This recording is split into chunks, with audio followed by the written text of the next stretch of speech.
Life can change in an instant. For many wheelchair users, the struggle to push forward is a daily challenge. After years of development and countless prototypes, we created Rib Grips, the revolutionary wheelchair hand rim covers with built-in ribs for ultimate grip and comfort. No more slick surfaces, no more heat burns, just pure, reliable grip. Rib Grips, empowering you to push forward with ease. Rib Grips. Get a grip on your freedom. Discover the difference. Visit ribgrips.com and use promo code GRIP today. You just found the perfect product that helps with staying cool during hot summer runs. No more gross warm water. Stay cool with this product from Gear Handle. This hydration tube cover helps keep your water cool and easily accessible. Stay hydrated during those long summer runs or even delay from freezing in the winter. Plus, they're compatible with various brands of water bladders and come in various colors. Visit gearhandle.com and use promo code H2O today. This is a Rogue Media Network podcast. Boobies.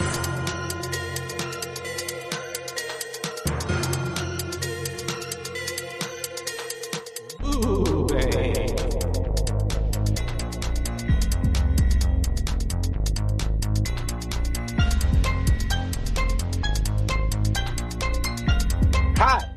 Hello, and welcome to Boobies. Boobies. That's right. We're your hosts. I'm Caitlin. And I'm Joshua.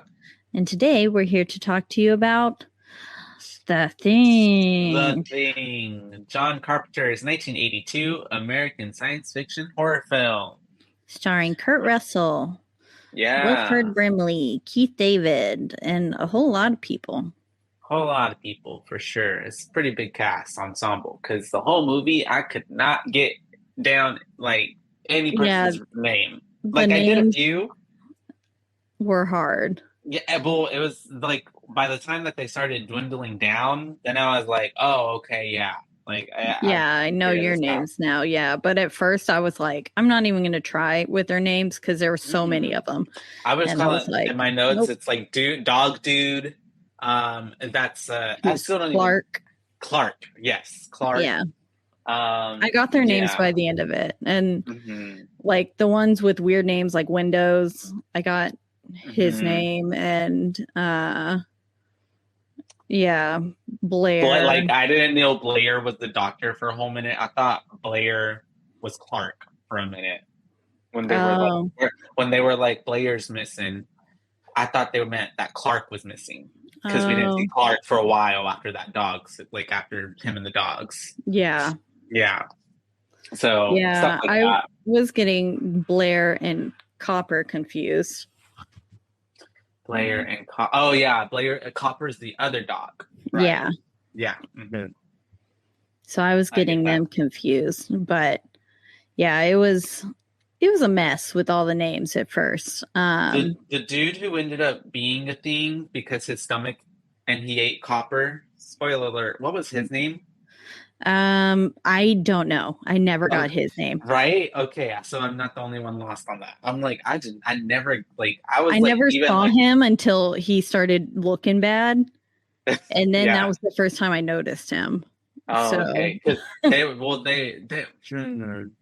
know what? They did. Because Gary tried to give him. Gary was like, someone else should be in charge, and then mentioned his name for like a second. Oh, right. And then he was like, I'm not up for it. Yeah. Yeah, that's the only time I think I ever heard his name. And then it's unmemorable because I do not remember it. Yeah, the same. But we have another Universal picture. Last week's was The Creature from the Black Lagoon was also Universal. I didn't even catch that. And this one is Universal as well. And we get credits as some suspenseful, like otherworldly music is playing. It felt very sci-fi. Oh yeah, the music was good. Ennio something did the music. I just remember it was a interesting name whenever it flashed in the credits, and I was like, "That's a cool name." Ennio Morricone or something like that. Yeah. And the music's very good. I love the theme song, like the little bass line heartbeat. Doom, doom, doom, doom. Yeah. Very Jaws. Yeah, it was good. I liked it. And it's based off of a 1951 novel, The Thing from Another World. Mm. So that's where it draws it's a novella, sorry, not a novel, I believe. So I think it's just like a shorter science fiction film, but that's where it gets, it's like a short film that they turn into like a big thing, like adapted. Cool. But it was in like basically the making for a lot of years until it finally got into John Carpenter's claws. Lots of claws. But as we get the credits, we get a little spaceship coming through and burning up. It didn't age super well. No, it looks very cheesy. Cheesy, yeah. I wrote cheesy little spaceship crashing. Yeah. But then we do get a cool title card with the like lightning-esque kind of coming onto the screen. Yeah, I did like that too. Yeah, I thought that was pretty neat. And then we're in Antarctica, winter of 1982. And we start with a pretty scenic scene, picturesque scene, and then a helicopter zooms in, and it's shooting at a husky, shooting at a little doggy. Little doggy's running, and I was like, "No, why are we shooting at the dog?" I've seen this movie before, but it's been a while, and I was telling other Josh before this that I was like, I don't know if maybe I'm confusing it with one of the other iterations of this film or something, because I definitely remembered it ending differently. Yeah, well, there was a 2011 release of the thing, and it had Mary Elizabeth Winstead, the girl from Final Destination 3. Oh yeah, I think maybe I've seen that. So maybe I'm confusing it with the ending of that one. Gotcha. Or I might be confusing it with Tremors for some reason. Well, that's a whole other thing. Yeah, I know. That's funny. Tremors is a good movie. I like Tremors is, yeah. Sandworms. So I might, but like I definitely remember The Thing and watching it. Because I remembered lots of like the scene when that one guy whose name we can't remember, like chops off and his head comes off. Like I remember all that, and I remember seeing it, but there were just some bits that I was like, I don't remember this at all. I thought this happened differently, but it didn't. Yeah. It happened this way. So I was getting it confused with some other movie, or I dreamt it. Who knows? I was realizing that but I honestly don't think I've ever even seen this one. Oh, really? Yeah, because I was like, well, and the thing is like I recognize a lot of things. What? You said the thing is. The thing is. I was like, sorry. Right. No, I get it. I'm pretty like I've seen like cultural references and like I've seen clips of this movie and stuff on YouTube and like on reels and stuff. And but like watching it full. Yeah, in my head, I guess I thought that meant I saw it. I don't know. But then I have seen the 2011 The Thing. And so there are like there's similarities between that one and this one, and especially in the way the way that they make some creature move, the alien. And so yeah, I just like a lot of this, like I was like, oh, okay, I didn't realize. Like I don't know, like I feel like I did see it at some point when I was a kid, but maybe not, because like you said, some of it seemed familiar, but a lot of it, like I didn't remember the dog like whole like scene when it's like in the kennel with the other ones, and it's like and that seems super memorable. Like I feel like I would remember that, and I was like, oh, okay, that's new. This is happening now. Yeah, I remember the dog had something to do with it. But I didn't remember that scene either. And so I don't know. Maybe I haven't seen this film. Maybe I have seen only the 2011. But I remember Kurt Russell. So like I remember watching it with him in it. So I think it's just probably that it's been so long since I've seen this that. And then like they probably fused together. Yeah. And so I probably got a mixture of both this one and the 2011 running in my head. And they're a bit similar. Yeah. I mean, same gist, same legit like alien. Oh no, there's a crew of us. Oh no, we're all getting eaten. Who can we trust? None of us. Like, turning on one another. Yeah. Yeah. But the other one, actually, the 2011 one, is a prequel for this one. Oh, it is? It's a prequel. Yeah. Oh. Yeah. What's that one called? It's just called The Thing as well, The Thing. isn't it? It's literally just called The Thing. Yeah. But I think it's like, I think that literally was the kickoff before it was cool for like the sequels things. You know what I mean? Oh, yeah. So, because it's the same title and it's a different movie and it's not a remake. And then after the fact that it had came out, because it's not John Carpenter, I don't believe who did it, but they were like, it's a prequel. I see. Because then this movie has a sequel for it. Yes. And what's it called? The Thing? I have no idea, to be honest. Hold on. I saw it at some point.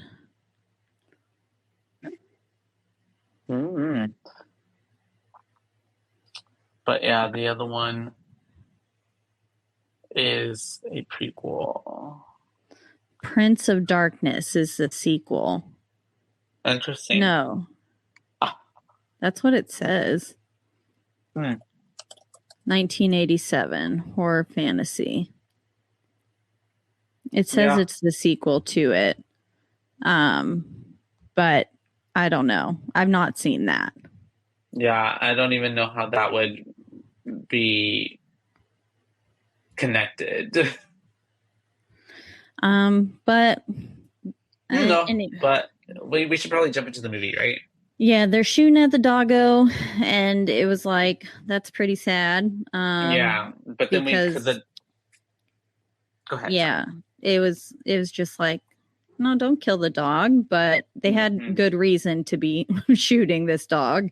Yes. Unfortunately. And we then end up at the U.S. National Science Institute station number 4. Number 4, and we get to meet our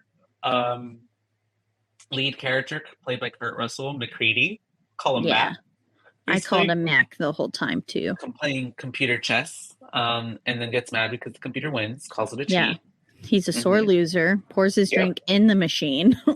I was like, wow, too bad if anyone else wanted to play that. Like, well, if he can't win, nobody can. That's how it goes. Some toxic masculinity. And then obviously we're hearing stuff going on outside because helicopters going around the whole site and, shooting at the dog. And then he gets out and then everybody's like, what's going on? And then the person in the helicopter starts dropping bombs. Yeah, they start throwing like little grenade bomb things at the crew. But then he goes to throw one and it slips out of his glove behind him. And he accidentally blows up the helicopter and himself in the process because he tries to like cover it up. Yeah.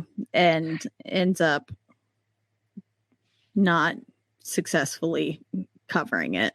Yeah. And then also he gets dead.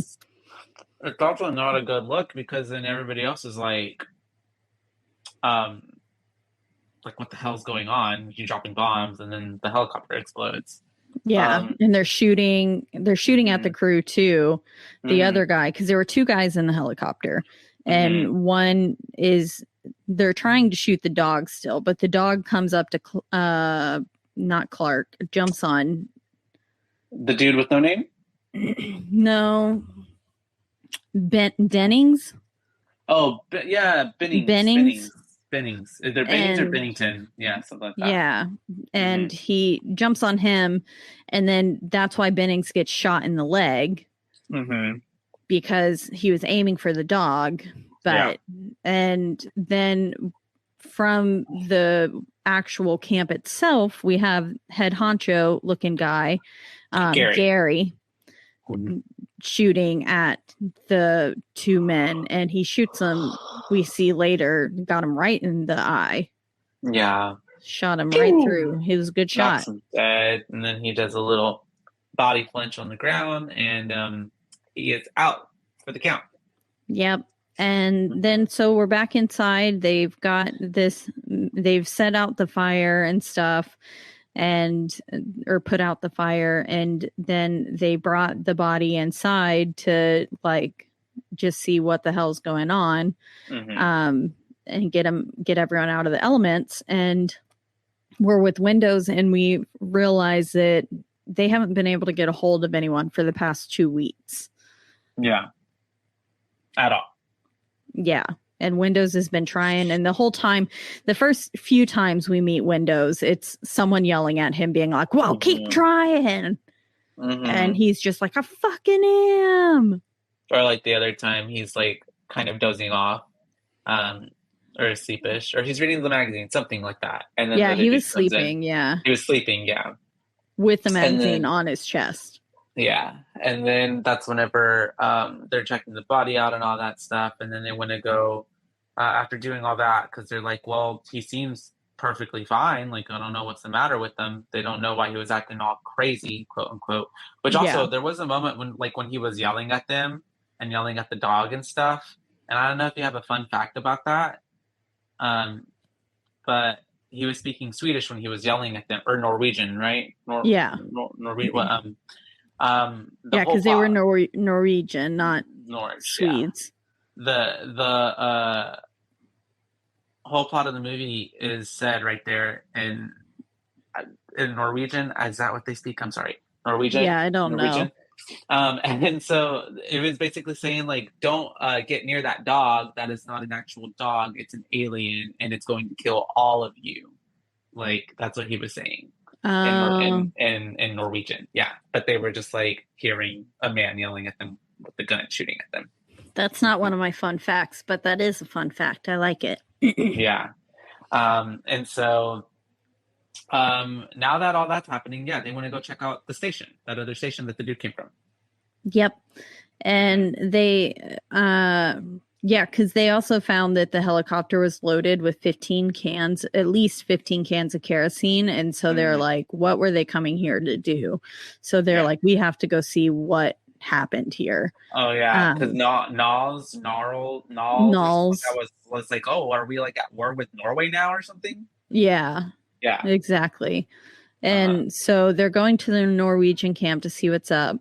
And then the theme music starts playing with the shot of the doggo, and then it ends with it too.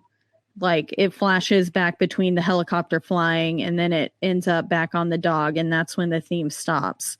Yeah. So kind of like foreshadowing for us, like something's up with the dog. Yeah, exactly.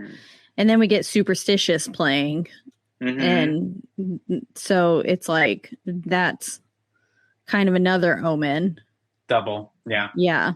And then the dog comes out going to explore a bit, and it goes to a figure who we don't know.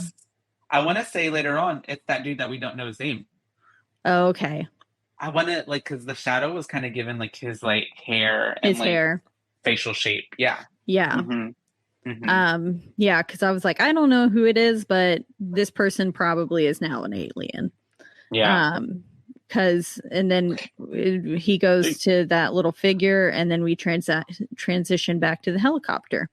Yeah. Well, this movie has a lot of like, was it made for TV or something? Like back in the day? I don't know, because it has all those like cuts cut to black where it just stops. Yeah. Or like a commercial might pop up or something. And then we are checking out the other station, right? But like we get there and it's like fucked up.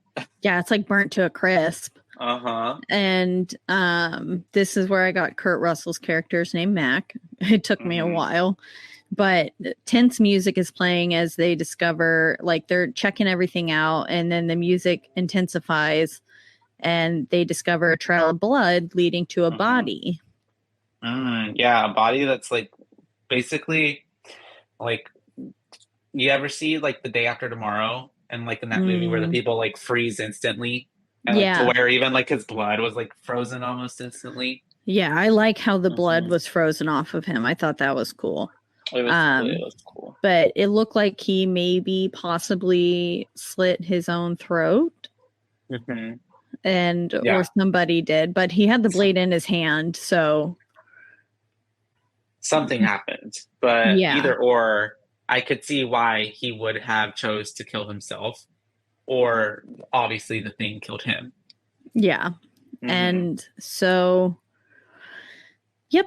Then Doc or Copper, who's with him, it was Doc and Copper, or Doc / Copper, who went with Mac to the camp. Oh, by the way, sorry, I just found out the dude whose name we don't know his name is Norris. Okay. So that's who the doggo went to. That's who we think the doggo went to go see. Yes. But Doc starts collecting papers that are in Norwegian, and they find some tapes, and they're like, maybe we should take these tapes as well. So Doc is collecting all of this information that they can use to help kind of unravel the mystery of what in the world happened here. And Doc's still collecting papers whenever he gets a call for him to come into this other room from Mac. And they find this big ice bath looking thing, like a big huge block of coffin. ice. Yeah, coffin kind of without thing. The lid. Yeah. And they think possibly that they found a fossil of sorts and dug it out. They're like, maybe they found a fossil. And they were trying to theorize, like, of what in the world this block of ice could be. And then they go outside and they find this burnt body that they think is a man, but they can't tell because it looks so bad, and obviously it was burned. Yeah, been burned, and then it's wildly like disfigured. It's got like claws and all sorts of like almost two looking heads, like a head that's splitting. Yeah. Very, very Professor Quill, Voldemort type of action going on. Yeah. What was that other movie? Malignant. That's such a funny movie. It's comedy. Yes. And then they end up, what do they do? Oh yeah, they end up they bring it back to the station. And everybody's like, what the fuck is that? And they're like, we don't know. That's why we're going to perform an autopsy. And I'm in my head thinking, like, I don't think there's any reason why we should be touching this or should have touched it in the first place. If it was burnt there, probably, and like these men were panicking so much to have like come to their camp and like causing such a ruckus, I think maybe I wouldn't be touching it. But that's just me. Seems like it could be problematic. But they end up, going inside the body, and they find out that the creature has has all the same organs as like humans does, like normal organs that are healthy, like that are perfectly fine organs. So they're like, well, this is fucking weird. Says everything, appears to be normal internally at least. And so, and then there was one shot where the eye looked like it was looking right at you, of the face. There's one of the eyes. Yeah. I was like, ooh, that's a little creepy. Because it felt like it was staring into my soul. The visual practical effects department really did a good job at like creating a really funky, ugly looking creature that just makes you feel really uncomfortable almost because of how like disturbingly disfigured it looks. Yeah, because it's like that thing where it's like it's so human, but it's not human, that it's like it's really disturbing. Yeah, definitely. And but then Bennings like reacts weird, and I was like, did the dog bite him, or why did he react like that? He like, the dog was under the table and he was like, and then he was like, Clark, get this dog out of here, put him with the other dogs. And so put him I was with like, the mutts. yeah, I was like, did the It dog did seem bite him, or like something transpired? But Clark listens and is like, yeah, okay, whatever. So he takes him, he goes and puts him with the other Huskies. And then we put them in there, and they seem okay at first, but then and it's real funny because that Husky, it's like he's almost waiting for Clark to leave. Well, he's waiting for Clark to leave. And then, like, because he's just sitting there all like, act chill, act normal, act like a dog. Yeah, I was like, what is this dog staring at? Because it was just staring so intently at the wall that I thought something was going to happen through the wall. He was trying to act normal. And then the other dogs, once Clark leaves, is like, all right, well, this bitch ain't like us. And they start to get aggressive. And then we see why, because it immediately peels back its head. Like a little Demogorgon. Yep. And then its little actual real face pops out and it starts going crazy. And it like has spider legs that grow out of it, and little tentacles that are coming and like shooting, and then like some sort of liquid that's being shot from almost like an acid.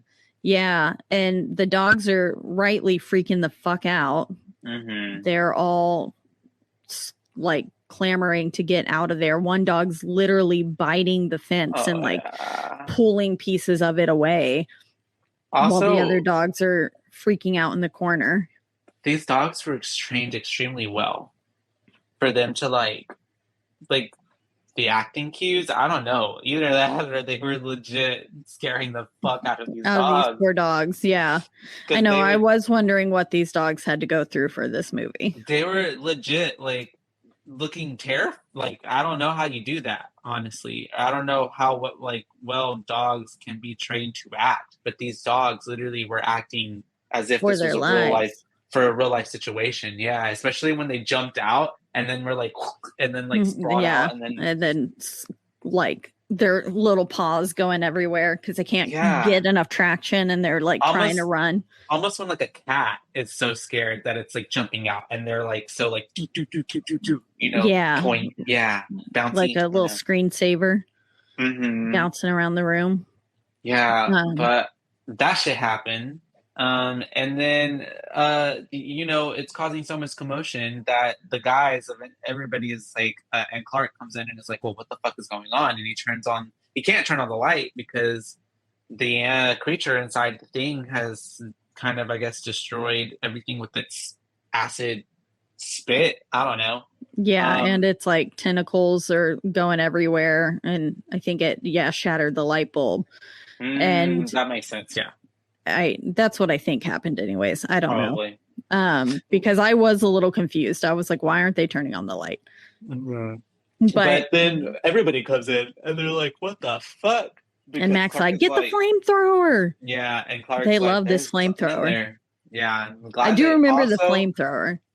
Yeah, and then, you know, like, to me, I'm like, you know, they have a lot of flamethrowers, and I'm just like, why did they think they would need so many flamethrowers? It's good they did. Yeah, it's good that they have them, but they had like 4 flamethrowers, or I don't know, 3, yeah. But they end up torching, you know, this creature, whatever that's in the pen with the dogs. But they also like after it grew arms and went through the fucking ceiling, and then like almost attacked, like tried to escape. Yeah, but also like that was wild. They it was wild. They said it, what's it called, the after you put out a fire, or what you use, the fire extinguisher. I felt like, well, obviously I guess it's a scary movie, but I was like, nah, they put that hoe out way too quick. Like they needed to let it like crisp up a little bit more, you know? Really kill it before extinguishing it. Yeah, I agree. There were a few times where they torch it and it you just like, that doesn't, they put it out too quickly. Where I'm like, that person could still be alive.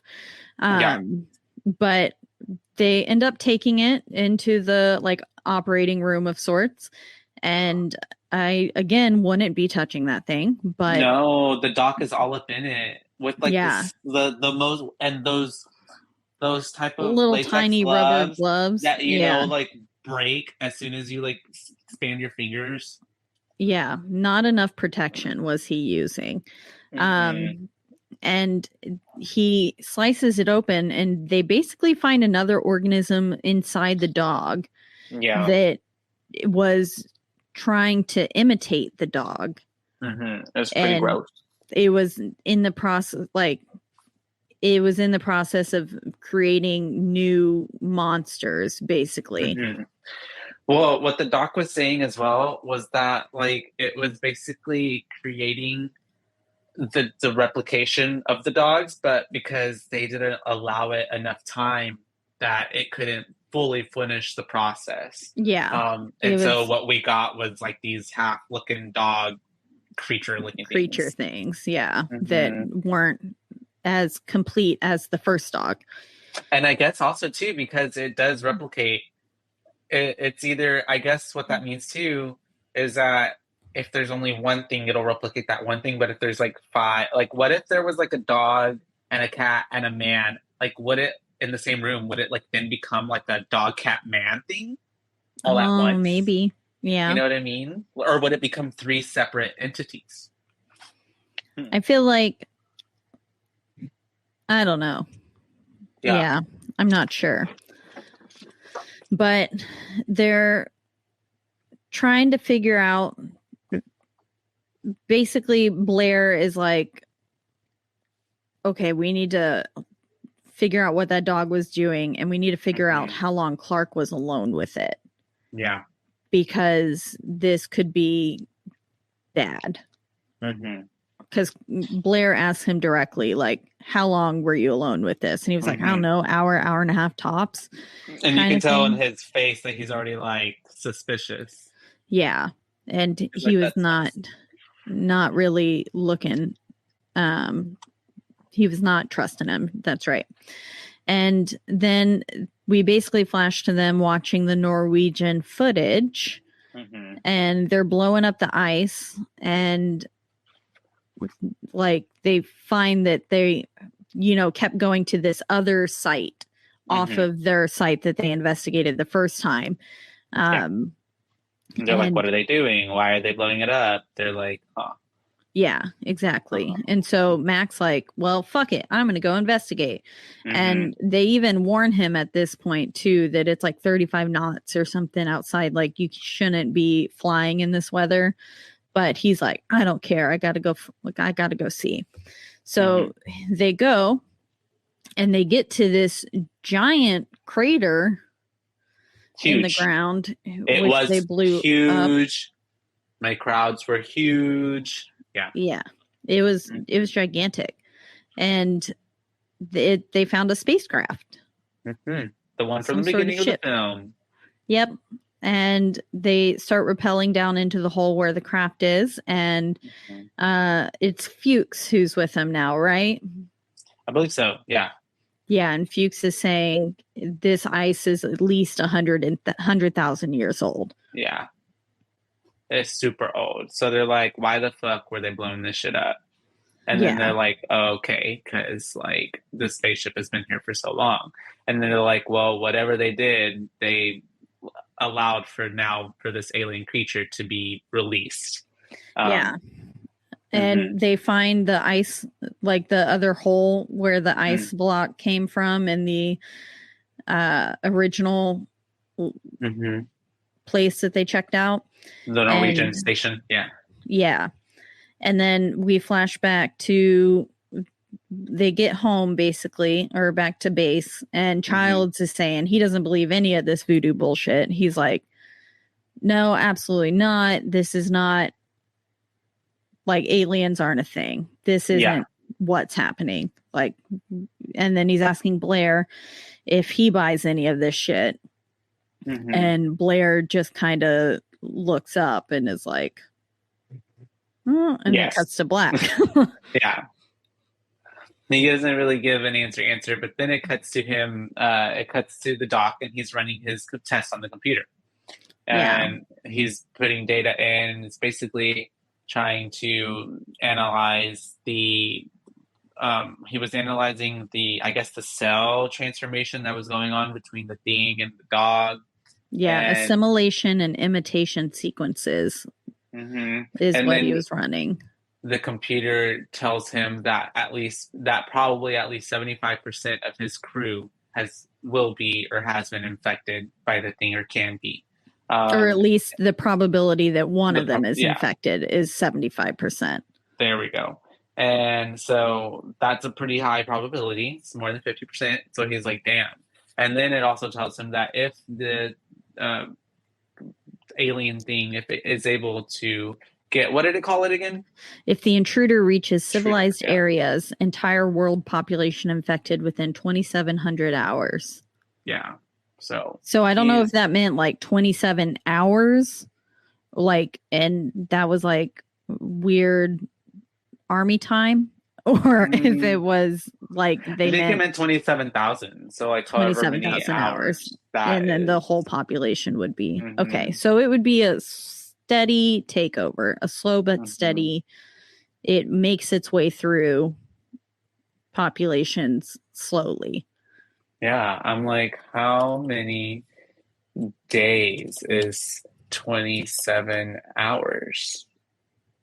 That'd be 1,125 days. Okay, so that'd be a few years. Yeah, Now, how many years in 1,100 days? It would be about 3 years. 3 years. About 3 years. Yeah. A few years. Yeah. Yeah. So that's wild. That is, and but imagine the chaos within those 3 years. Yeah, that'd be terrifying. I would want all the theme creatures just like everywhere. That would not be a world. Yeah, if that was that kind of apocalypse, just take me out. Yeah, slowly but surely, like taking over. Yeah, no, thank you. Yeah, then, like, what world would be left? Like, no internet, no like Baskin Robbins, no like. Just kill me now. And so we are moving to alien bodies because once again we love to touch alien bodies. Yep, and they're trying to lock them up this time. So this is like a decent idea that they've got going, but not. They're still touching them. So and then we have them moving them into the room because we have Bennings and Windows and Fuchs comes to then get McCready because he's like, hey, McCready, I got to talk to you outside. McCready's like, why can't you just talk to me here, brah? And he's like, no, let's go talk outside. The other two dudes are like, okay, whatever. And then Windows starts to take a look at the body underneath the like sheet. And then when he puts the sheet back over it, it starts to move. Yep, it moved. And who was it? Bennings made the comment of, he was like, we can't, because Windows is like, why can't we just burn this like to a crisp, like completely? And Bennings says, we can't burn that. Like, that's one of us is going to win the Nobel Prize for it. And I said, no, you're not going to make it out to win the Nobel Prize. He said, we can't burn the find of the century or discovery of the century or something like that. Yeah, exactly. And then we're outside because Fuchs is talking to Mac and he's saying, hey, like, I'm reading Blair's shit. And it's like, basically, what's he say? He said that it's like the remains still have cellular activity, so they're not dead yet. Yeah. Oh, sorry. He says Blair has locked himself in the room and he won't answer either. So Blair is acting pretty weird. Yeah. And then I wouldn't be trusting Blair at this moment. I wouldn't either. And then we have Windows going and leaving Bennings by himself. and we see that like a little tentacle thing is like coming out of the body. And then Windows comes back in to talk to Bennings, but then you realize that Bennings is getting like globble shut by the thing. And yeah, it's got its tentacles wrapped all around him, and it's like on his head. And then Windows goes out to get the other guys, and when they come back in, Bennings is gone, and he's like running outside. Yeah, he escapes through the window, and they find him, and he like looks normal on his face, but then he's got these alien claw hands that are there, and he's making these inhuman sounds, and he like looks up at them, and he's like, just kind of growling and screaming, yowling at them. And so they decide to set him on fire. And Mac is saying, we got to burn the rest of them too. Because fuck this shit. It just killed one of our own. And Gary is not taking it well. Gary is like, I know Bennings. I've known him for 10 years. This is like, he was my friend. And this is not okay. Like, we can't just go torching everyone. Yeah. Which does make sense. But also, when you can't tell who is what, it's just kind of a bit harder that way. Yeah. And then they're all starting to kind of slowly turn on each other. And I, at this point, was like, what about Blair? And then I think Fuchs or Clark, one of them asks, like, where's Blair? And I was like, yeah, homie's asking the right questions here. And so then they basically gather everyone in the rec room. Windows, except for Windows. Windows is still trying to make contact and get through to someone. And then the only person missing is Blair, basically. But Mac's still outside burning some of the bodies. But then he sees Blair fucking around in the helicopter. Yeah. And then he's like, Blair? And then he goes to check out what was going on in the helicopter. And apparently Blair ruined the whole helicopter and like cut all the wires and stuff. So now they can't use the helicopter to get anywhere. Yeah, the thing was fucked. It looked not good. Then we hear a gunshot inside or something smacking inside. Yes. And then, so Mac makes it inside and he's coming upon this commotion and everyone's like down hiding and stuff because Blair is like destroying the point of contact. And losing his mind. And they send Childs, I believe, to go check if the tractor is okay. And he comes back and he's like, tractor and helicopter both destroyed. So they're basically stranded. And he killed the other dog. Yeah, and then he says, and he killed all the dogs. So then Clark gets up because he's like, not the dogs, because Clark is the doggo man. And he loves his puppies. And so he was upset. But they're basically. And then Childs goes to the other side of because there's another door open or something, and then he tries to check in on Blair, but then Blair shoots at him. Yeah, Blair has a gun. He had an axe at first, and he was axing everything, and then he gets the gun, and he shoots at Childs. Yeah, and then that's whenever they are able to go in there. And they, Greedy, Blair swings the axe. Greedy gets him down with the door. They all attack him. The Greedy gets to knock him out a little bit. Yeah, we get 2 little fake punch sounds. Yeah. And yeah, so they knock him unconscious, and then they are taking him to the tool shed to isolate him. Yes. And basically, once Blair comes to, he's warning Mac to watch Clark and watch him close.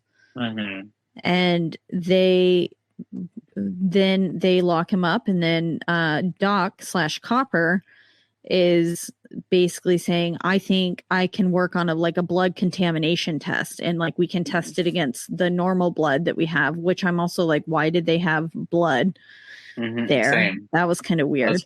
Well, maybe if something happened, they had like someone for a transfusion or something. Yeah. Someone lost a lot of blood. They got it. Yeah. Giving. But they are thinking they can, work some little test out and tested like contaminated blood against pure blood. And they're going to go check on said blood when they find out that all the blood has been wasted. Someone got to the blood. And then they have basically like a little standoff between each other because they're like, who had access to the blood? Yeah, they all start turning on each other. Gary and Copper had access to the blood, but then they're like, obviously, like, well, we didn't do it. And then I love how Windows is just like, man, fuck this shit. I'm getting out of here. Like, he just takes off. He's like, I trust none of y'all. Yeah, goes to go grab a gun, and then we have a bigger standoff where we have him and Gary pointing gun. Gary just has a gun pointed at him, and they're having this whole moment where they're not trusting each other. Gary relinquishes his gun to McCready, even though Childs wanted it, but they're like, maybe someone more level-headed should be in charge. He tries to give it to Norris, but Norris denies it because like he doesn't we said earlier. I guess he's just like, I'm not up for it. He doesn't want that responsibility. Or either at this point, he could have been an alien already, maybe. Especially if it was the dog that went into him. Yeah, I think he was too. Because it's not long after that he starts looking kind of sick.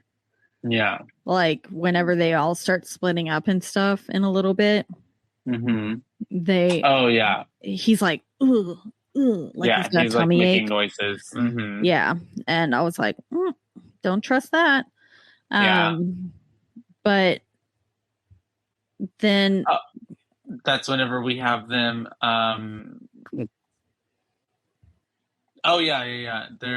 They're now back. I think what's his name is talking to them. Matt McCready is talking to them, and they're outside and they're all with the like fire, and McCready's because they're burning the blood just in case, I guess. Yeah. But and Mac is saying to drug Clark, Gary, and Copper and tie them up because he was left alone with the dog for a long time. Gary and Copper because they were the only two who could have had access to the blood to destroy it. Yeah. And so, he's like, we need to drug them and we need to tie them up and we need to keep a close watch on them. And the doctor's like, you can't do that to me. I'm no prisoner. And then he's like, watch me. And then McCready starts to make that little tape because he's basically recounting everything that's happening. It's basically like, if I don't make it out if you're alive, here is an account of what has happened.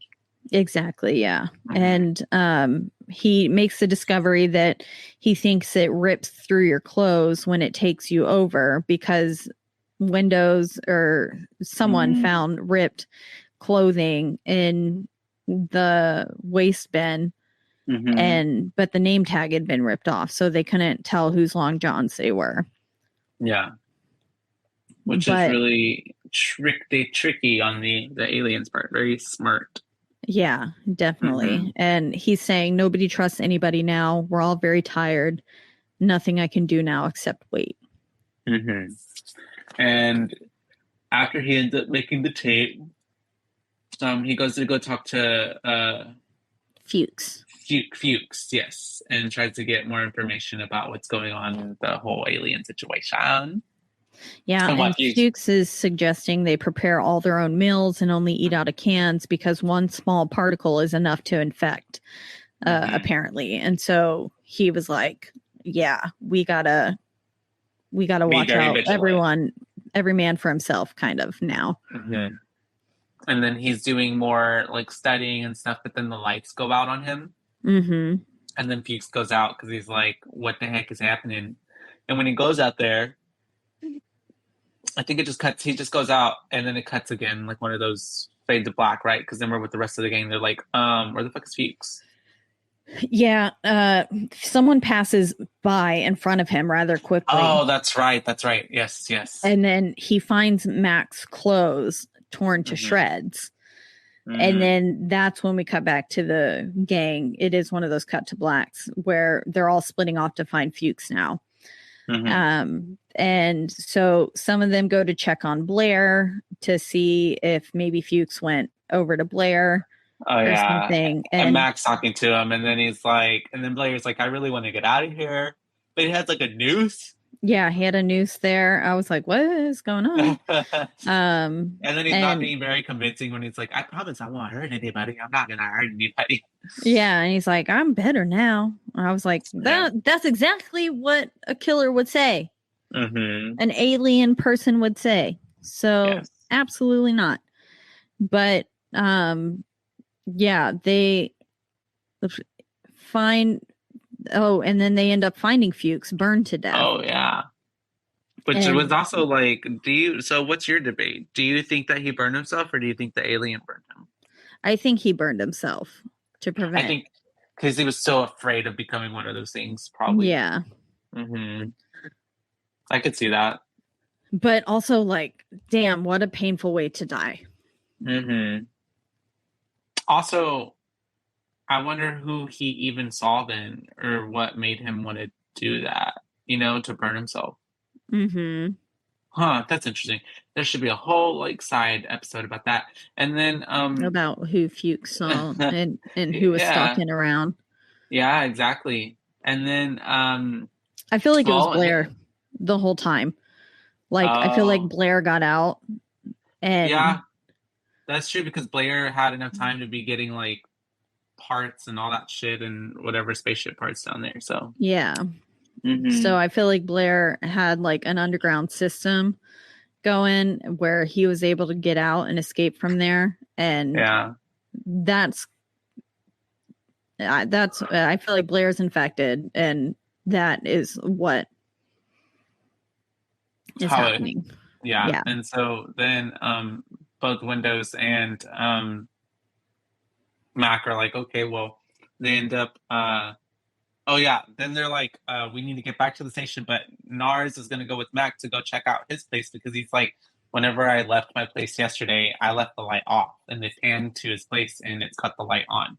Yeah, exactly. And so they're like, what the fuck? So they're going up there to investigate, and they all find, sorry, Suki's coming.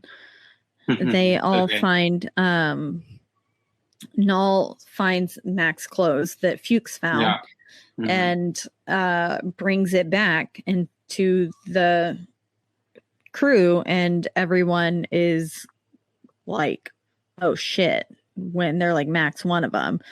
And so they lock him out, or at least they try to. And they're not very successful, though, because he comes through some supply window. Yeah. Oh, she's so cute. And then they're getting to him, but he's already inside. And Childs comes to try to torch him, but Mac has flares or TNT or something. So he's like, if you light me up, we all go up. Anyone messes with me, and the whole camp goes up. So they obviously back off. But before they can back off too much, the other dudes come from the back and try to get him down. And while they were trying to lock up the building, this is where Norris starts going like he's got a tummy ache. And then as Mac breaks in, he hits Norris. Don't step on the computer, please. And Norris dies. His heart stops, basically. He has no pulse.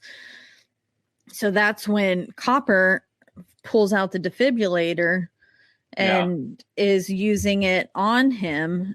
And then it was pretty awesome, I thought, whenever... Please don't walk on the computer. I need to get her her own little computer. Or something. Oh, yeah. So she can walk on it and not mine. Yeah. But she only wants to walk on it because I'm here. Yeah, that makes sense. She just wants attention. But yeah, so Copper is using the defibrillator, and then the second time he goes clear, and his hands just go right through it.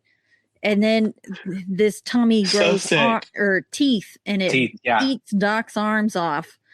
Just like bites them right off. Yeah, it was pretty wild. And the head pulls off, like the head starts splitting. Everything starts, like the little tendons and tentacles are coming out. They're like pulling apart. Yeah, and it's there was like some little stretch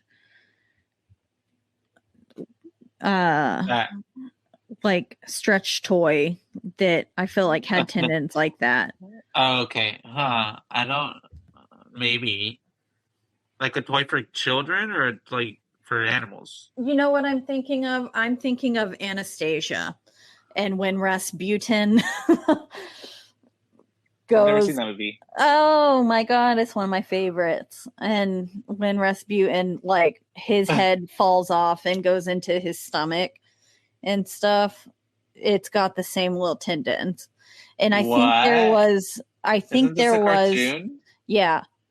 And his head comes off and goes into his stomach? Yeah. Like as in death?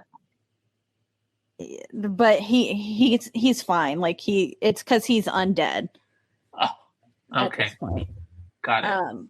But Suki, what the hell are you doing? She's so dense.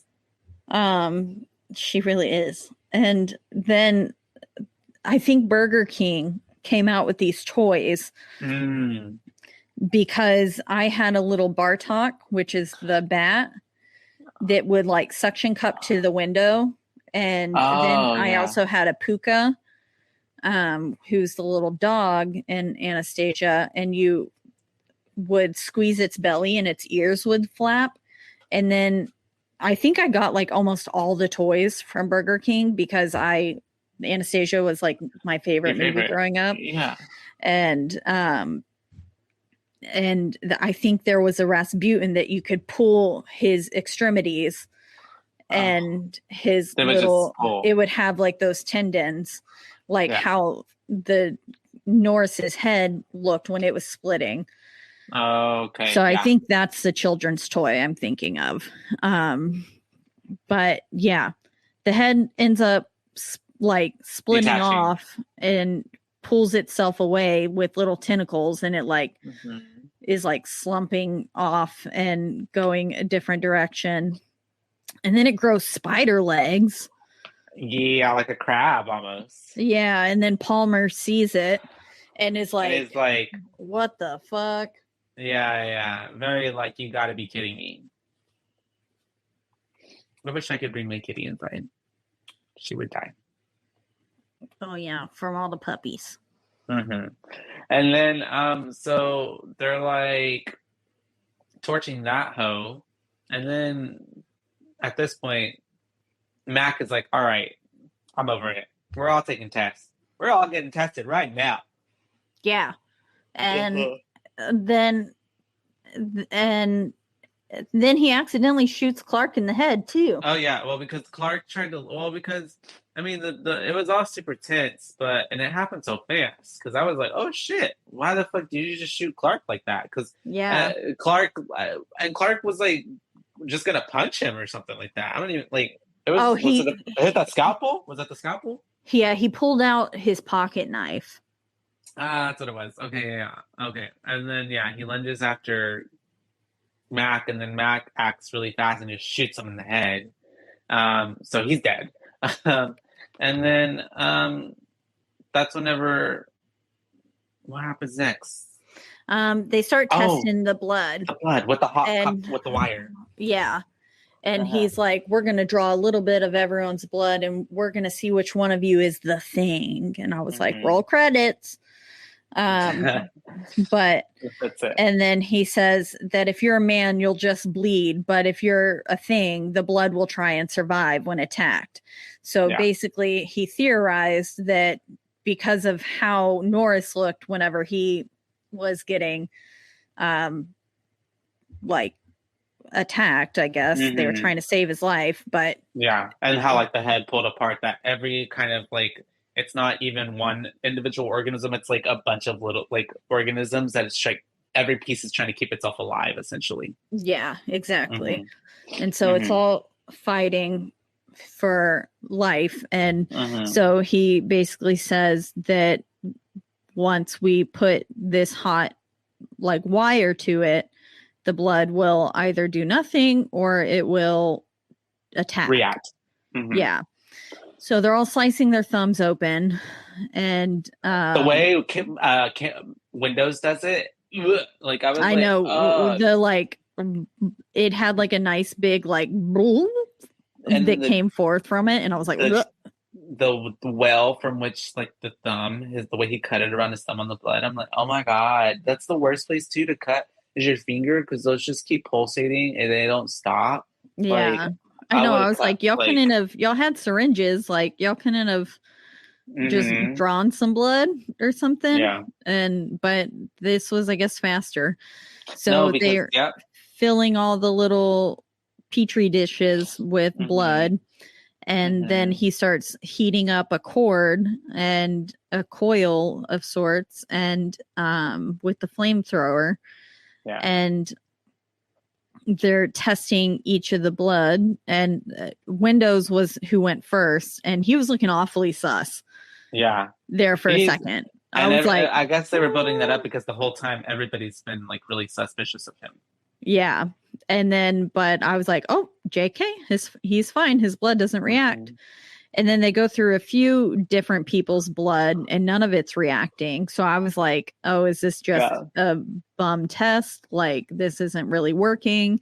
And that's what Gary and like Palmer and all of them are saying. Like, this is bullshit. Like, it's not a real test. And they and they test Clark's blood and nothing happens, and they're like, damn, he was just human. I guess you're a murderer. Yeah But then they get to Palmer's blood, and Palmer's blood reacts in a really cool way. I like the way it like the blood almost like was so animated. It was on the floor and then it was like, and then Palmer just out of nowhere starts reacting, I guess because cat's out of the bag. Because immediately his body just starts to just, convulse, and then it starts to change, and it's tied to the other guys. So they're like wanting to get off him, and then his body is just doing what it's doing. And Mac can't get the flamethrower to work, of course. Yes. Yeah. Of course it decides to malfunction now. And Palmer like eats Windows with his head. That was pretty cool. But then finally he gets the flamethrower working. Yeah. After some time. It looked like Palmer was gonna literally like eat him whole. Yeah. And it was a little cheesy now when Windows' body was flopping around. I was like, it looks like a doll. Clearly a doll, or like some pants like stuffed with like some tissue paper or something. Like a scarecrow. Yeah, just flopping around. But it was entertaining. But then he finally gets the flamethrower working and he blows them up, and then they then have to burn Windows because Windows is like obviously infected now. And so they burn Windows up to a crisp in the corner of the room. And then they just start testing the rest of the blood. And we find out that Knowles, Childs, and Gary are all fine. Yeah. And then they're like, all right, well, now we got to go test Blair. So we got to get to Blair. Yeah. And they get out there and they find that Blair's escaped because the door's wide open. And they're like, how did he get out? It was bolted from the outside. Like, what happened? And so they're able to go in there and they see that he was able to get himself through the bottom of it. Make a little tunnel. And then they find like an underground lair where he was assembling a small flying saucer. Yeah, a little spaceship, little UFO looking thing. And he had stolen parts from the helicopter and stuff like that. And then we get the theme music coming in again as Null is looking out the window and he sees Childs leaving the camp. And he's like, what is happening? Because Childs was instructed to stay there and on guard at the camp. Yeah, that if Blair comes back without them, that to they torch know that him. He's the thing, yeah. Yeah. And so he sees Childs leaving the camp, and then not long after does the whole place go dark. Mm-hmm. Yeah, the power generator is destroyed, and then they're left without heat. So they're like, well, what the fuck now? Yeah, and they realize that the thing is trying to freeze itself again because it can't survive. Yeah, it basically is trying to hibernate again until another unfortunate group of people come along that it can hijack. Yeah, in the spring. Another shot at. Mm-hmm. So basically, McReady is like, this is now going to become a suicide mission. Yes. Yeah. So because they agreed that it cannot be allowed to escape, they start to set explosives around. They're going to set explosives around the station so they can basically essentially blow everything up. She's eating plastic. No, it's okay. She has no thoughts in her little head. It's cute. I'm just kidding, Suki. You're so smart. She plays fetch, so she is a little smart. She's very smart. But yeah, they decide that basically we're not getting out of here alive, but neither is that thing. So we're gonna get this and kill it. And so even if it kills us in the process. Yeah. So they blow up the spaceship, and then they just go around, start setting the place on fire. They're like, this thing's not going to freeze. We're going to get it. And they end up down in the generator room, and Gary's like, the generator's gone. And Mac's like, well, can we fix it? And he's like, Mac, the generator's gone. What can we do that's not even here to fix? Yeah. And I was like, uh-oh. Yeah. That's bad. And then while they're down there, they kind of separate because they're all like, oh yeah, Gary and Niles like just disappear. Yeah, right? They're they're trying to put out, I guess, like TNT stuff to like blow the place, and all of a sudden Blair shows up and with Gary, and he puts his hand inside Gary's face. And just like, wow. Death to you. Yeah. And then Null ends up going off too, and Mac is left alone. And we don't really ever see what happens to Nulls. We don't. But then all of a sudden the creature is rushing him from below, like under the ground. And it's maybe like, this is why you thought it was Tremors. Maybe you thought this is exactly why you got confused with Tremors, because that was very Tremors-esque. Yeah, I think, and Tremors came out around the same time, didn't it? Not that I was 82. Alive. No, right. If this was 82, probably Tremors. I'll look it up right now, but Tremors definitely gives 80s because it has like Reba McEntire, Kevin Bacon. Yeah. Oh, okay. So Tremors came out. The first one was 1990. So it's about an 8 year. It's about an 8 year difference. Wow. Yeah. Yeah, I think I was getting it confused with Tremors for sure. But creature rushes him from below, and Mac is like, yeah, fuck you too, and blows him up. Yeah. And basically just sets him on fire with one of those little grenade things. And then Mac comes back up to the surface, and he reunites with Childs. Mm-hmm. And he's like, where the fuck were you? Yeah, Childs basically like, I got lost. Yeah, he's like, I thought I saw Blair, and I went out into the storm, and I got lost, and I couldn't find my way back because everything went dark too. Yeah. And so he was like, until y'all started lighting the place up, and he was like, the temperature sure has gone up, but it's not going to stay like that for long. Mm-hmm. And he's like, how are we going to survive? And Max says, maybe we shouldn't. Mm-hmm. And so then it ends with them sitting there drinking, and the camp drinking some scotch. Yep. And the camp just on fire. We pan out with the fire burning all over the camp. Yep. And then it just fades to black, and you start to get the credits of, all the titles, the end scenes. Yeah. And yeah, I was hoping that like maybe there would have been no, you know what? I really like the ending because it definitely does leave it to where it's like, are they like, did we get the thing? Probably not. It's probably still out there. Were they infected? Because even at that point, was Childs infected with it or not? We don't know. Yeah, we have no clue. He was good at first, but when he disappeared, Blair could have got him. And maybe even at this point, we don't even know. Maybe Matt could have been even infected with it at this point after the test. Yeah. So definitely, it leaves a lot to be imagined.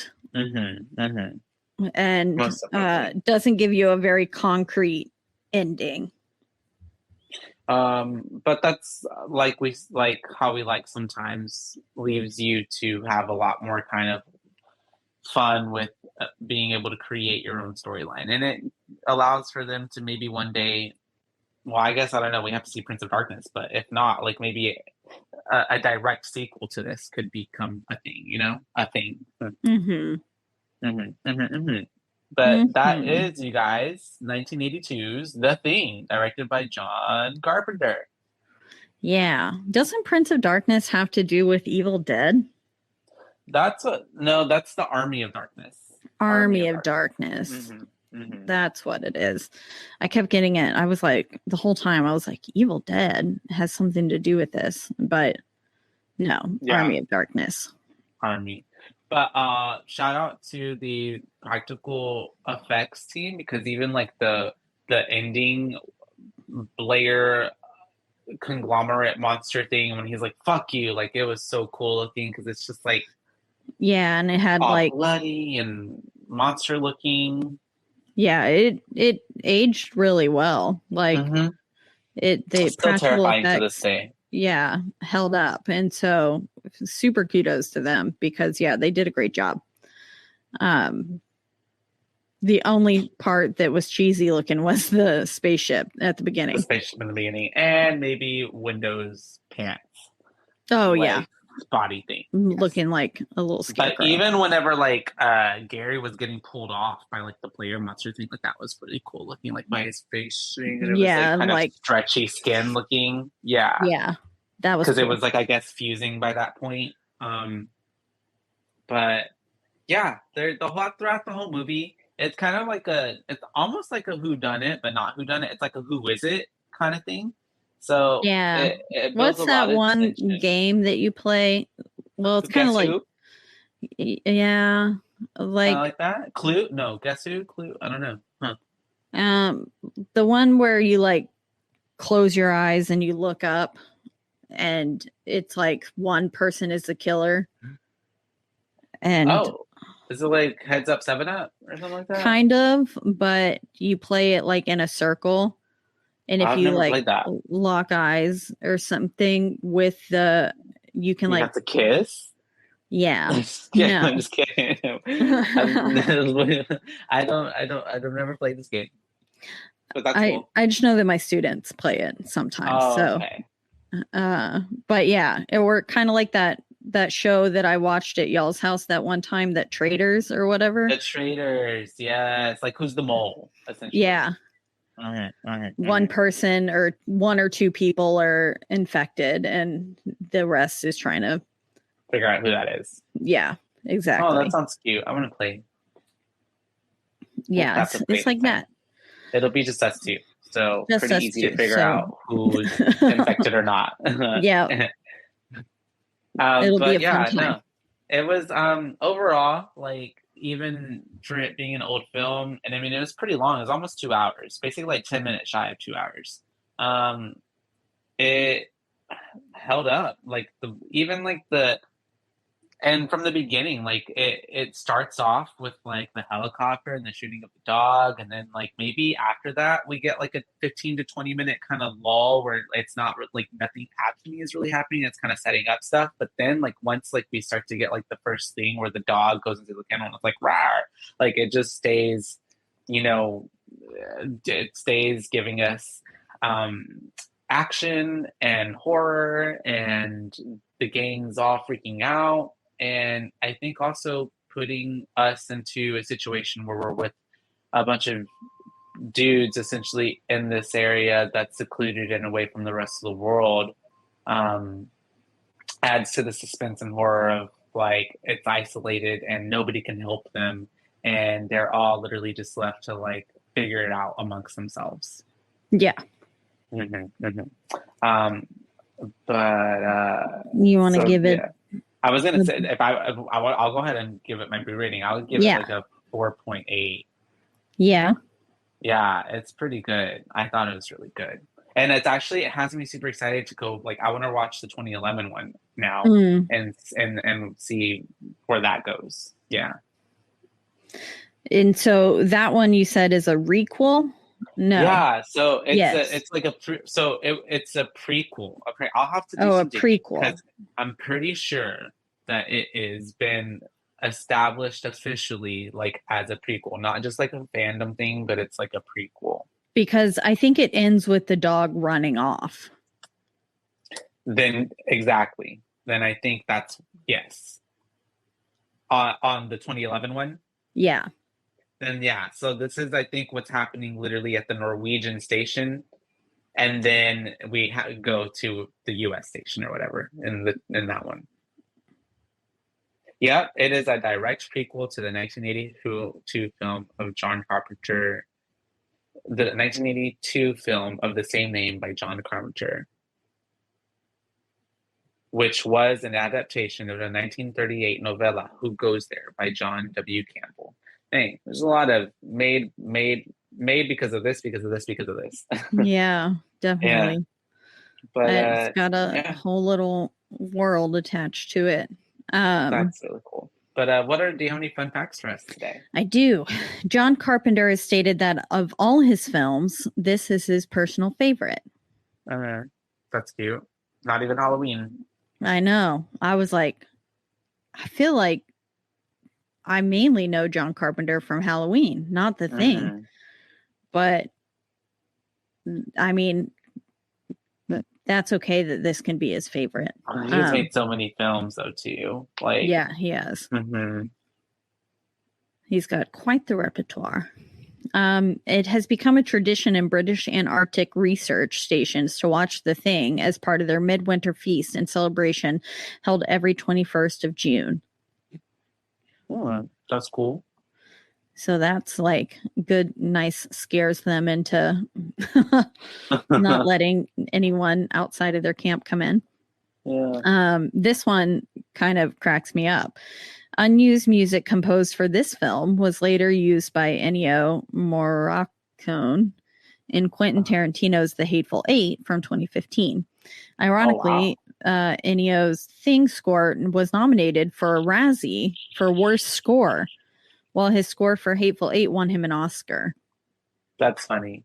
So if he would have just used that music, maybe he would have got the Oscar a long time ago. Yeah.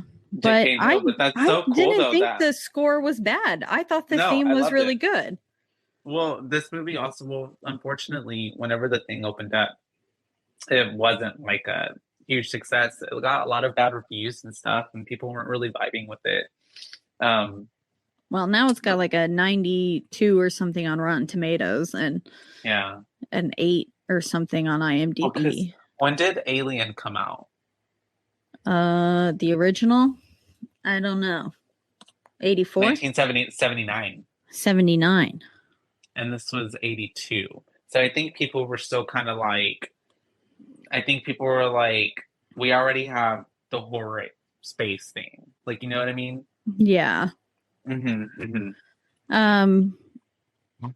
This film is considered a benchmark in special makeup effects. The effects were created by Rob Bottin, who was only 22 when he started the project. Wow. Bottin. We felt that life. Yeah, I know. Here I am, 30, almost 31. Haven't made a benchmark anything. Nope. And there's people competing in the Olympics and stuff, and they're 16. Oh yeah, I always do that shit whenever I'm like or like when you think about your favorite artists, or you think about your favorite people, and you're like, whoa, they did that when they were like 19 or 24, or like, yeah, and you're like, yeah, and I've that's done wild.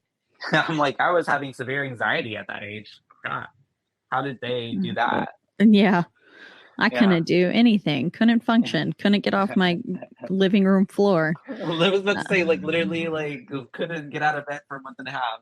Yeah. Anyways, and then last but not least, to give the illusion of icy Antarctic conditions, interior sets on the Los Angeles sound stages were refrigerated down to 40 degrees Fahrenheit, while it was well over 100 degrees Fahrenheit outside. Jesus. So they made it actually really cold in there.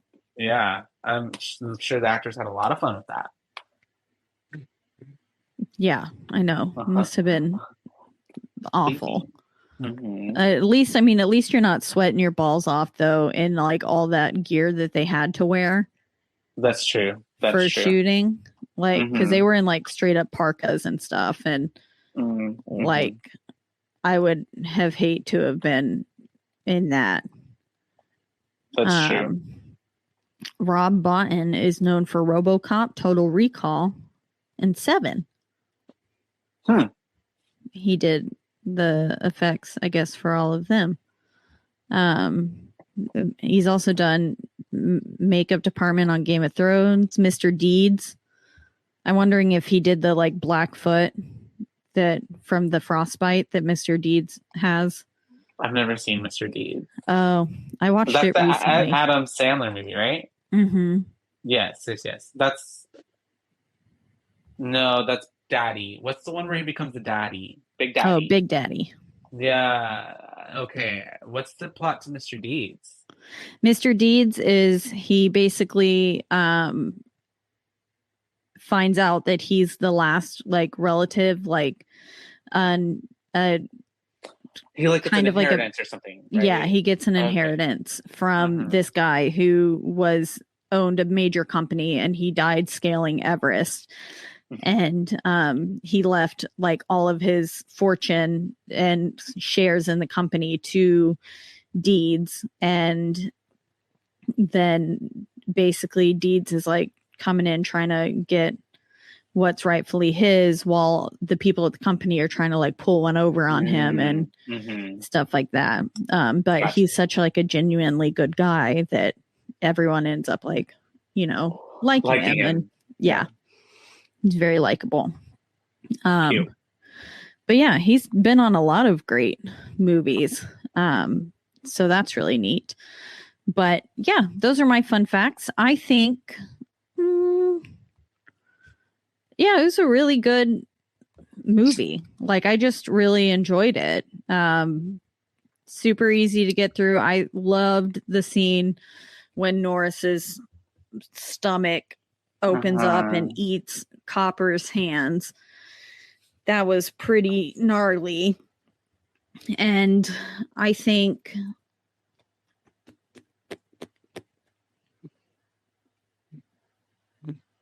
I don't know. I thought it moved along well. It was like a little long, but like it is an hour and 48 minutes. So, but it still moved well, and like it could have been an hour and 30. Like maybe some bits and pieces could have been chopped out. But they did. I feel like everything that they showed really like perpetuated the storyline. Yeah. Yeah. And so I think also too, they starting off with such a huge crew, like you have to fill that time with like killing them off to where it's also not like bam, bam, bam, bam, bam. Yeah. That like, yeah. Gotta be one by one and not just like a whole rampage. Slaughter, yeah. I think I would give this a 4 point. I think just a 4.5. Well, no, maybe a 4.75. So really close to you, but not quite a 4.8. And why was the 0.5? Because I liked it. I liked it a lot, and I thought it was a great movie. And if you haven't seen it, it's definitely 1000% worth the watch. I really liked Kurt Russell in it. Yeah. Pretty good. Yeah, he did a great job. And all of the actors really did a great job. And like the dogs, like we said, everyone seemed legitimately fearful for their life. Like there was one point where like, I think it was Null's hand was like shaking so bad. And they they were panning past it, but like even the attention to detail in his hand was good. And I don't know if he was directed to do that or not, but it was a really good, like, I was like, damn, they're terrified. Yeah. I think maybe, I don't know why it wouldn't be a 5. I just don't feel like it's quite a 5. Yeah, that's just how you feel. Yeah. I just feel that way. So you liked it, but like maybe you didn't like love it. Yeah, it's not one that I like want to watch over and over and over again. I feel you. But I do still think it's definitely worth the watch, and I think it like has earned its place in horror, like as a genre, and really deserves attention and all the accolades that it's acquired thus far, even though it didn't get very good reviews at first. I think it's definitely worth the watch now. Definitely before its time. Probably. Yeah. And it's like you said, it's definitely deserves like all the references and all like the different type of pop culture influence that it's had. Because it like even being a benchmark in practical effects, like the effect that I'm sure that had for all the other films that came after it, and what then was then able to be built upon that. And now we are here today with all the great effects and shit that we have, and the thing walked so that way other stuff could run. So yeah, it's really cool to go back and get to watch these movies that were made 82. Like how long is that? Like 92, 10, 12, like 40 years ago. Like, yeah, and for it to still hold up is impressive. Yeah, like it's really cool, and like to the still be able to effects. appreciate it, to still be able to like whenever the whole dog scene was happening, I was really into that. Like I was like, oh shit, like this is like that's really fucking cool. Like how did they back then get that dog thing to Demogorgon style open up without like CGI shit? Like a little flower. Yeah, it was really cool. And then the little like alien head like popped out, like it was like a, I don't know, it was really cool. Yeah, and because everything must have built it all by hand. And it's so you have to really appreciate and give them a lot of respect because everything is so, you don't have that many takes. Like the thing is, I'm sure like a one thing, and then it's all bloodied and ruined, and then you have to I don't know how you clean that and then redo it, and then like you know what I mean.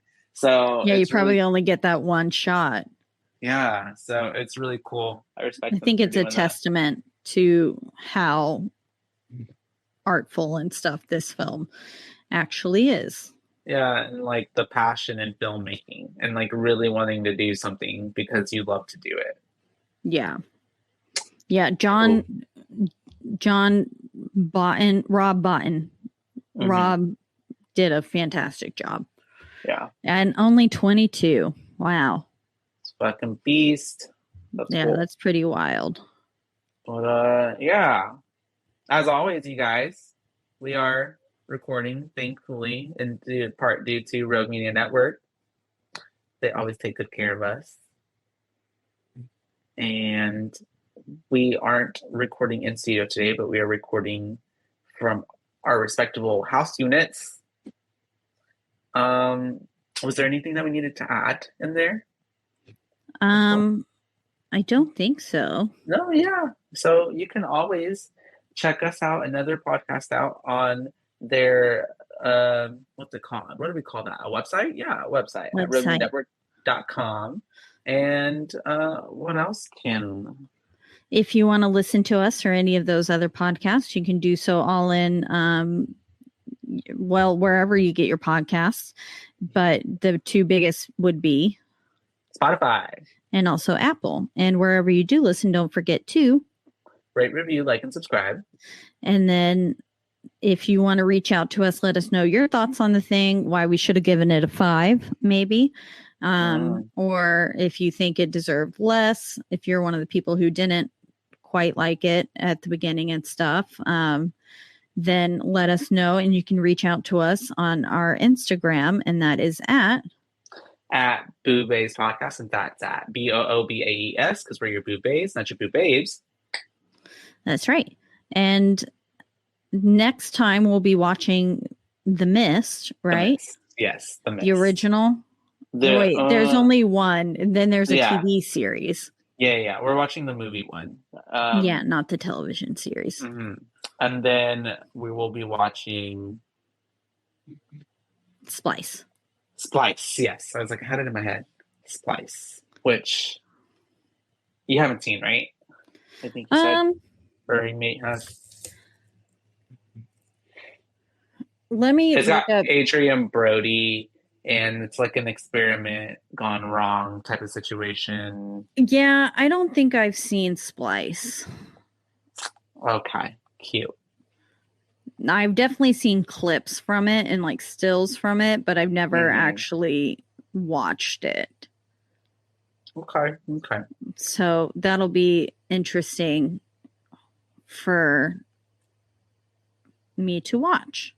And for you guys to watch with us as well, if y'all would like to watch those with us. And also if you'd like to send us your reviews or any thoughts you have on them before the episodes drop, so we can include y'all into the episodes. Exactly. But until next time, do you have anything else? I'm done. I'm good.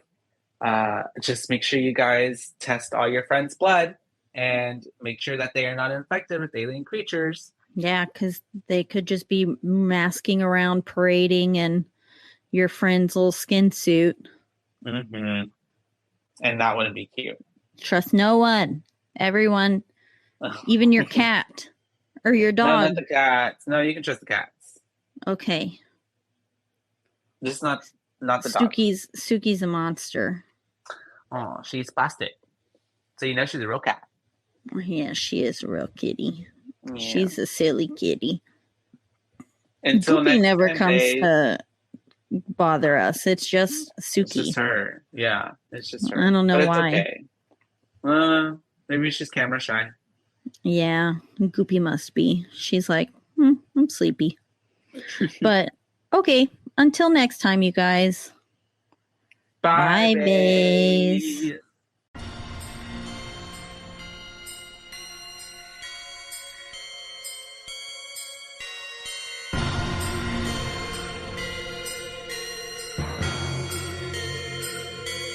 Boobays.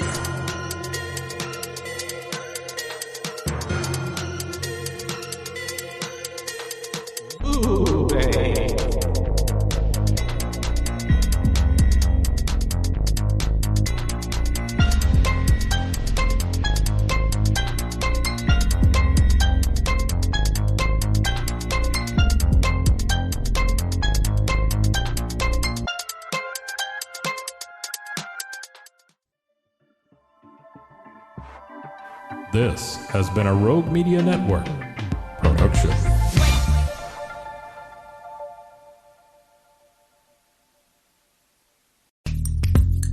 Are you a podcaster? Let's talk podcast hosting. Are you tired of your current podcast host? Need real support in a community that gets it? At Rogue Media Network, we offer top-tier podcast hosting services to help you thrive. From hosting and distribution to dedicated support, we've got you covered. Starting as low as $25 a month. Join our community of passionate podcasters today. Contact us at hello@roguemedianetwork.com.